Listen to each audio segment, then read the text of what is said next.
नमस्कार, मैं हूं विशाखा ठाकुर और आप देख रहे हैं 3.0 टीवी।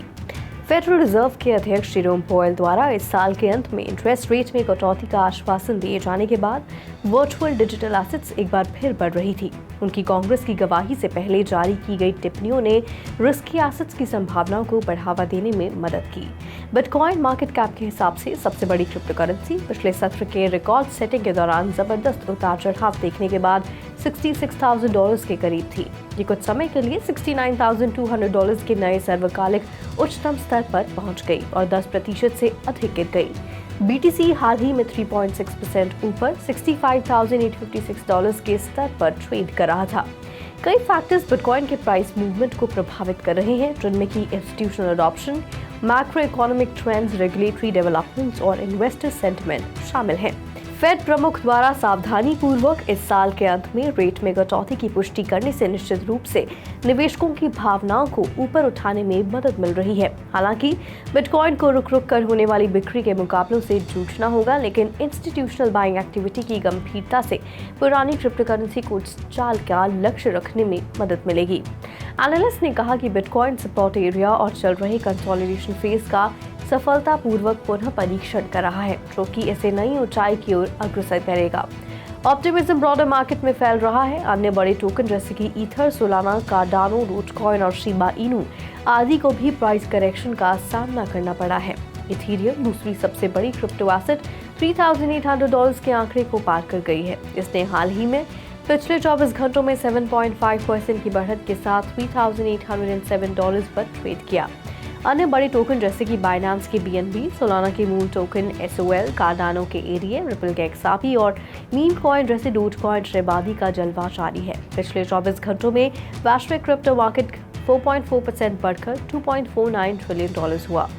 दूसरी ओर कुल क्रिप्टो मार्केट का वॉल्यूम 31.8% गिरकर $178.2 बिलियन हो गया। डीफाई में कुल वॉल्यूम वर्तमान में $13 बिलियन है और सभी स्टेबल कॉइन्स $164.6 बिलियन हैं, जो कि कुल क्रिप्टो मार्केट के 24 घंटे की वॉल्यूम का क्रमश 7.3% और 92.3% का प्रतिनिधित्व करता है। बिटकॉइन का प्रभुत्व वर्तमान में 51.96% है, जो दिन के दौरान 0.67% कम है। टॉप 100 टोकन का बैरोमीटर IC15 इंडेक्स 4% बढ़कर 85,005 पर पहुंच गया।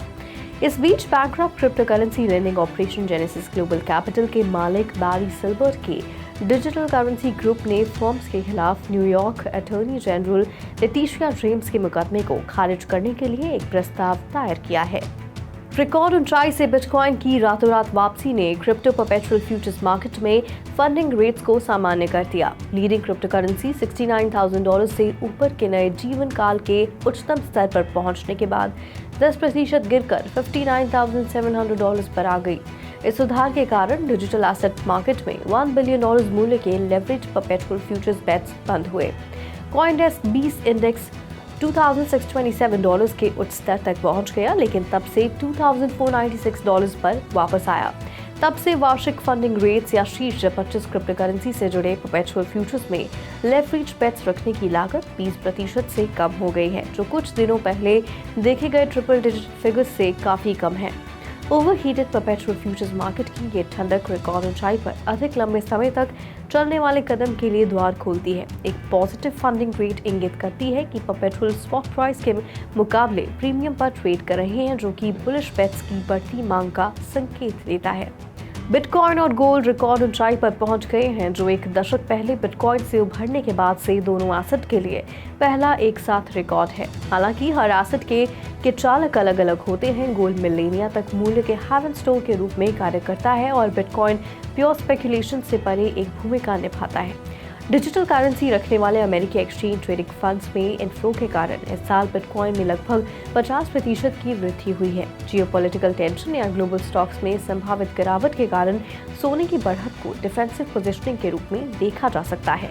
पेपरस्टोन ग्रुप लिमिटेड के रिसर्च प्रमुख क्रिस वेस्टन का सुझाव है कि ट्रेडर्स एसेट क्लासेस में शॉर्ट टर्म मोमेंटम का पीछा करते हैं। बिटकॉइन और सोना दोनों को लूजर मॉनेटरी पॉलिसी की उम्मीदों के लाभार्थियों के रूप में देखा जाता है। स्वैप्स मार्केट में जून में फेडरल रिजर्व की इंटरेस्ट रेट में कटौती की 62% संभावना है, जबकि फरवरी के अंत में ये 58% थी।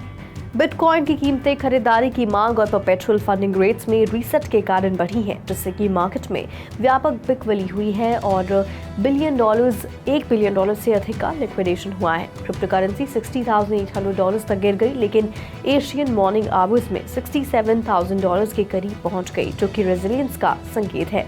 बिकवाली का दबाव संभवतः ऐतिहासिक ऊंचाई पर मुनाफा वसूली और माइनर्स द्वारा अपनी कुछ हिस्सेदारी बेचने से प्रेरित है। स्पॉट बिटकॉइन ETF में इनफ्लो मजबूत बना हुआ है। ब्लैक रॉक ने मंगलवार को $760 मिलियन से अधिक की कमाई की। मार्केट एनालिस्ट बिटकॉइन के लिए ऊंचे मूल्य लक्ष्य के बारे में ऑप्टिमिस्टिक बने हुए हैं, क्योंकि अप्रैल का प्रत्याशित हार्विंग इवेंट निकट आ रहा है। सिक्योरिटीज एंड एक्सचेंज कमीशन यानी कि SEC ने ब्लैक रॉक के स्पॉट इथेरियम ETF प्रस्ताव और क्रिप्टो फर्म फिडेलिटी के एक अन्य प्रस्ताव पर अपने निर्णय की समय सीमा बढ़ा दी है। SEC अंतिम निर्णय पर पहुंचने से पहले 3 बार एक निर्णय में देरी कर सकता है। पहली समय सीमा मई में होगी। SEC प्रस्ताव की पर्याप्तता को संबोधित करने के लिए इथेरियम ETF की मंजूरी को पब्लिक कमेंट के लिए खोल रहा है।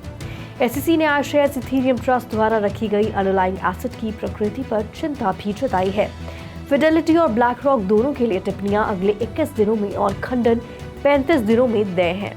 SEC ने इस मामले पर अपनी चिंताओं को इस सवाल के साथ व्यक्त किया कि क्या ईथर और उसके इकोसिस्टम से संबंधित विशेष विशेषताएं हैं, जिसमें से proof of stake consensus mechanism और कुछ व्यक्तियों या संस्थाओं द्वारा नियंत्रण या प्रभाव की एकीकृतता का प्रमाण शामिल है, जो कि ईथर के बारे में अद्वितीय चिंताएं पैदा करते हैं। बोर्ड एप याcht क्लब के NFT संग्रह में इसकी न्यूनतम कीमत में महत्वपूर्ण गिरावट देखी गई है, जो कि 20 ETH से नीचे गिरकर 17.99 ETH हो गई है। ये NFT बूम के कारण है, जिसने इसकी न्यूनतम कीमत में काफी वृद्धि की है। पिछली बार BAYC का न्यूनतम मूल्य जुलाई 2024 में 30 ETH से नीचे गिर गया था। गिरावट के बावजूद पिछले 24 घंटों में इसकी ट्रेडिंग मात्रा में 329% से अधिक की वृद्धि हुई है, जिससे कि यह बिक्री मात्रा के हिसाब से छठा सबसे बड़ा NFT संग्रह बन गया है। इथेरियम की कीमत वर्तमान में $3600 के करीब है, जो हाल की व्हेल गतिविधियों और ट्रेडिंग वॉल्यूम में 80.36% की वृद्धि के कारण निवेशकों को आकर्षित कर रही है। इथेरियम के मूल्य में उल्लेखनीय वृद्धि देखी गई है। हाल ही में विटालिक बुटेरिन के वॉलेट से 30 ETH को रेलगन में स्थानांतरित करने और 100,000 USDC के लिए लगभग 27.63 ETH को स्वैप करने के साथ ये लेनदेन आवश्यक रूप से व्यक्तिगत धन संचलन के बराबर नहीं है। इथेरियम का मूल्य उछाल पिछले प्रतिरोध स्तरों को तोड़ते हुए मूल्य में तेज वृद्धि दर्शाता है। ये उछाल ब्लॉकचेन और DeFi इकोसिस्टम की आधारशिला के रूप में इथेरियम की बढ़ती स्वीकार्यता और स्वीकृति के अनुरूप है। मूविंग एवरेज और वॉल्यूम इस बार तेजी की प्रवृत्ति की पुष्टि करता है। इथेरियम का बाजार प्रदर्शन प्रभावशाली है, जो कि इसके संस्थापकों में से एक की उल्लेखनीय वॉलेट गतिविधि से मेल खाता है। लेनदेन की मात्रा में वृद्धि के कारण बाइनेंस ने सोलाना नेटवर्क से निकासी को अस्थायी रूप से निलंबित कर दिया।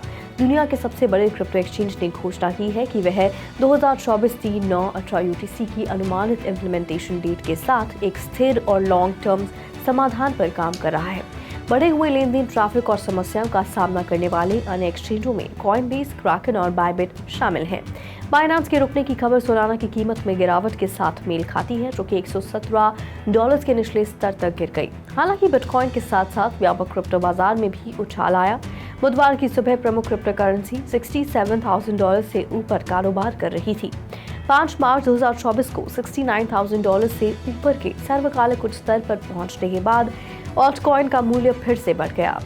बिटस्टैम्प एक प्रमुख क्रिप्टो ट्रेडिंग प्लेटफॉर्म को सिंगापुर में एक प्रमुख भुगतान संस्थान के रूप में काम करने के लिए मास द्वारा इन प्रिंसिपल मंजूरी दे दी गई है। ये कदम सिंगापुर में डिजिटल भुगतान टोकन सेवाएं प्रदान करने के बिटस्टैम्प के लक्ष्य की दिशा में एक महत्वपूर्ण कदम है और एक्सचेंज को पूर्ण परिचालन लाइसेंस प्राप्त करने के करीब लाता है। ये अप्रूवल रेगुलेटरी कंप्लायंस और एशियाई बाजार में अपनी सेवा पेशकश की बढ़ाने के लिए बिटस्टैम्प की प्रतिबद्धता के साथ साथ सिंगापुर के डिजिटल एसेट इकोसिस्टम में महत्वपूर्ण भूमिका निभाने की क्षमता को दर्शाता है। Leading crypto currency exchange platform Binance 50x तक के लेवरेज के साथ 2 नए परपेचुअल कॉन्ट्रैक्ट मायरो USDT और 1000 पेपे USDC पेश करने के लिए तैयार है। मायरो USDT के साथ कॉन्ट्रैक्ट 5 मार्च 2024 को लॉन्च होंगे। इसके बाद 7 मार्च 2024 को 1000 पेपे USDC के लिए कॉन्ट्रैक्ट लॉन्च होंगे। बाइनेंस ने कॉन्ट्रैक्ट के बारे में विस्तृत जानकारी प्रदान की है, जिसमें कि टिक size, funding rates, leverage limits और ट्रेडिंग आवर्स शामिल हैं। कॉन्ट्रैक्ट में एक मल्टी एसेट मोड भी शामिल है, जो कि उपयोगकर्ताओं को कई मार्जिन एसेट्स में व्यापार करने की अनुमति देता है। भागीदारी को प्रोत्साहित करने के लिए बाइनेंस ने आकर्षक प्रचार प्रस्ताव पेश किया है, जिसमें कि माइरो USDT कॉन्ट्रैक्ट के लिए 14 से 15 दिनों के लिए मेकअप फी में 0.005% की छूट और 3 अप्रैल 2024 तक USDC मार्जिन फ्यूचर कॉन्ट्रैक्ट के लिए 10% की छूट शामिल है। आज के लिए बुलेटिन में फिलहाल इतना ही। ऐसी ही वेब3 से जुड़ी अपडेट्स के लिए लॉग ऑन करें हमारी वेबसाइट www.freeversetv.io पर या फिर स्कैन करें QR कोड।